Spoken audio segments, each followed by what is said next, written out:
Yo, what's good, YouTube? It's your boy, LaRon. I'm the owner of Cookie Confidant. Cookie Confidant is Houston's premier cookie retailer. I let you guys know in every video that we sell the best cookies in the world. Please go check us out on Instagram so you can see what I'm talking about.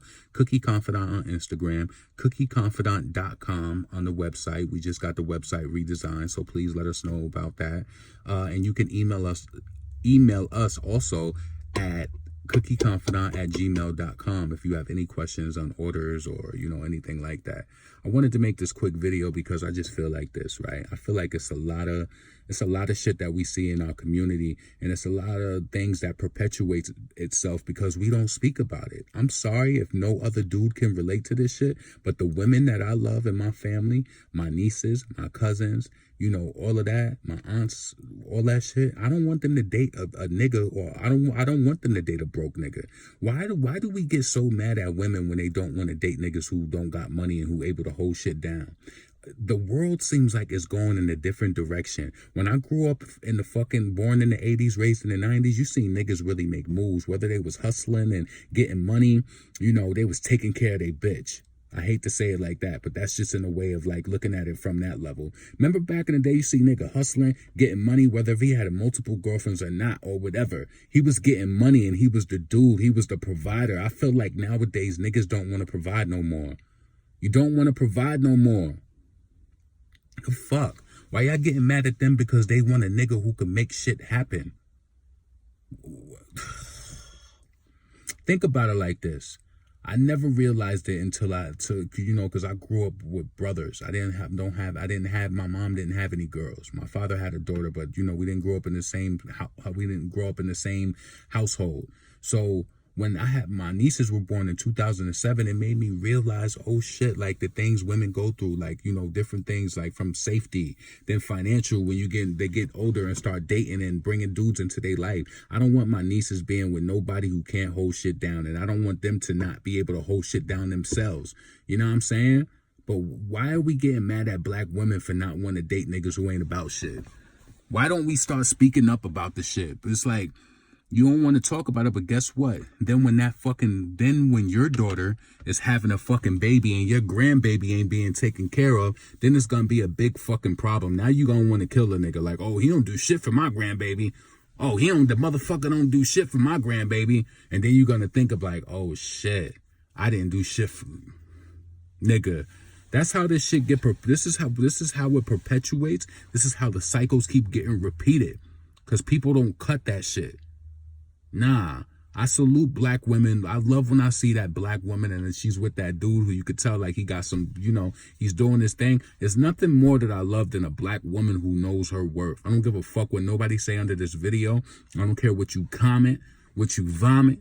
I don't care about none of that. I don't care about it. Black women continue to date up. Keep dating up. It's a lot of us good black men out there. You know what I mean? Keep dating up. Don't settle. When you settle, that's how you get fucked over.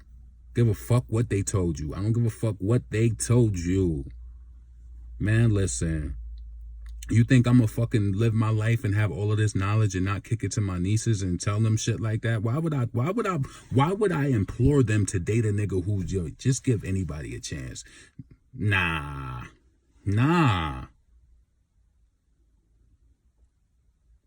That shit don't even make sense. And we got to start standing up and supporting and helping black women more as men.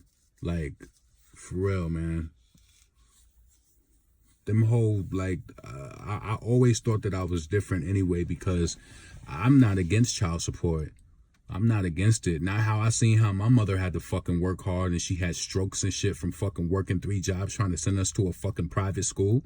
Don't tell me about no motherfucking child support because I'm not going to agree with your ass.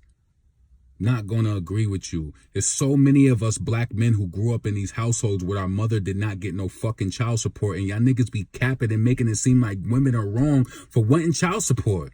Like, the sad thing about it is that most black women just want something consistent if you're not going to be there, and they won't even want to take you through the court, and niggas don't even want to be consistent with that. They don't even want to be consistent with that. Most black women are so loving. You got to get them to that point where it's just all about support and they don't give a fuck about none of that. Because from what I see, a lot of them, they're willing to work. They're willing to work. I'm so happy that my mom continued to excel in her life. It's like she made her life so comfortable to the point where she didn't need my dad's money. But it shouldn't have had to be like that. Shouldn't have had to be like that. I'm going to also drop y'all another jewel too. And I don't know if any of my family is watching this, but one thing, let me tell you this. I don't know if this should be another video. You want to know why I love my mom? Like, for real? And this is going to sound fucked up because it's my father or whatever. The one reason I love my mom is because, like, my mom, you know, she was raised by her parents. My grandfather was a Korean War veteran, and, you know, they were pretty strict growing up. And it was like my father, when she met my dad was into a lot of that hustle street shit. And, you know, regardless of my mom had 3 kids by my dad, she just realized that he was just not the guy for her. Like, you know, he just wasn't. She wasn't willing to force the relationship. So I think after I was born, she left him. You know what I'm saying? And from what I can remember, I don't ever remember them being together while I was, you know, alive. I remember him coming over sometimes, but it wasn't for my mom. So I can't remember me being alive and my parents having a relationship like that. And I kind of liked it because it was so weird from when I was younger. It was just this energy about my dad while I loved him, but I didn't want him to be with my mom. You know what I'm saying? So yeah, it's so crazy. It's like when I was a little kid, I could call my father at any time. He'll come over, come pick me and my brothers up, go bring us over to, you know, his crib, anytime at the drop of a dime. So that's one thing I can say, that I'm happy that I had that, because a lot of people, you know, they have daddy issues because they didn't have a dad around and shit like that. My relationship with my father, it kind of, you know, it got a little more estranged once I started getting older. But yeah. So that's why I love my mom. My mom, like, you know, once she noticed something in my dad that didn't reflect back to who she was, she could have just prolonged and stayed in that relationship. But that's how you end up being abused. That's how you end up being abused. My mother was just like my father. And imagine how me as a person, like, I'm thinking about weed. She was like, he had all of this weed. She was like, I dumped that shit out and packed all the bags and left. She was like, it's just, my grandfather, she wasn't raised like that. We looking at it, you probably laughing like, she left this nigga because he had pounds of weed. Yeah, she left him. Just wasn't who she was. It wasn't who she was. Like, my brother Brandon was born in 80. Brother Jacob was born in 81, and I was born in 83. You know what I'm saying? So she popped us out, and then yeah, my mom made a way though. She made a way. She worked her ass off hard. When she retired, she was making good money from fucking GE. She worked her way up. God bless her. I appreciate her. But yeah, women, don't feel bad. Don't date broke niggas. I don't give a fuck what they tell you. Don't date none of these broke niggas. Fuck that shit. Fuck that. Always date up, man. It's a lot of us good black men out there. A lot of y'all watching this, y'all know this too. It's so many good black men. I want y'all to start blogging. Start vlogging and start talking about the positive things, because there's so many women who love and want to hear that shit. It's so many good black men out there that you see, and it's like, they doing their thing. They making shit happen. They out here traveling with their women, going out eating at the best restaurants, just having good life experiences. And that's what I tell my nieces. Like, I want y'all to have great experiences in life. I want you to travel. Get the fuck out of Albany, New York. That's where we from. Get out of Albany. You know what I'm saying? Get out of there. We from a small city. When you from a small city, it's so easy to get trapped. It's so easy to get trapped there, and moving to Houston was the best thing that I did. I'm rambling in this video though, but y'all put it all together and y'all understand what I'm saying. Don't date broke niggas. My black dudes who are the good dudes, y'all need to start making videos. Like, women love when real men speak up and they talk about the issues that people normally don't want to speak on. More men need to speak on how child support is needed. A lot of niggas be trying to skirt over that shit when our parents didn't get the support. Come on, man. I remember one time I felt so bad for my mom, man. Like, yo, I remember she was like, yeah, the child support is supposed to start. She was at work, and I remember my nosy ass, I looked in the mailboxes. I seen the fucking, the envelope was in there. I opened that shit up. That shit says $17. My mother let us go to the fucking store and buy candy with that shit. $17, my nigga, for all that she put in, for all of the school clothes, for all of the worrying as just a parent, the parental investment, being there, having to bring us to school, you getting sick, you got to leave work. It's like now as an adult and I got a job, I realize that shit. It's so much of the brunt of the burden is put on the mother.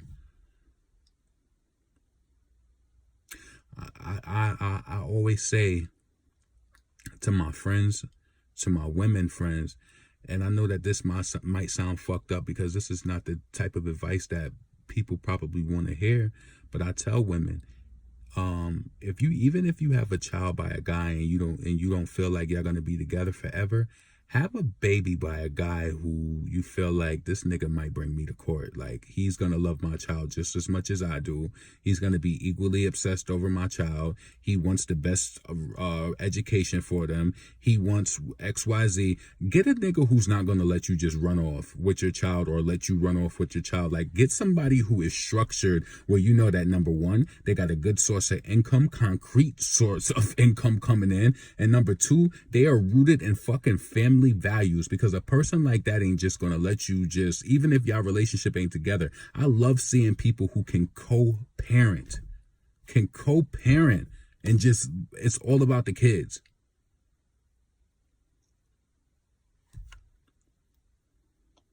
That shit hard though, but I love to see the families that can do that. Yeah, I'm about to get up out of here though. But yeah, women, I'm with y'all. This is your boy, LaRon. I am the owner of Cookie Confidant.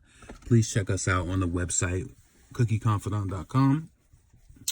Make sure you guys are living your best life, ladies. Go check out the amazing cookies that I have. Email us if you have any questions or anything like that. I was just sitting in my car and it just was on my spirit, so that's why I brung all this shit up. Yeah, Cookie Confidant. I'm out of here.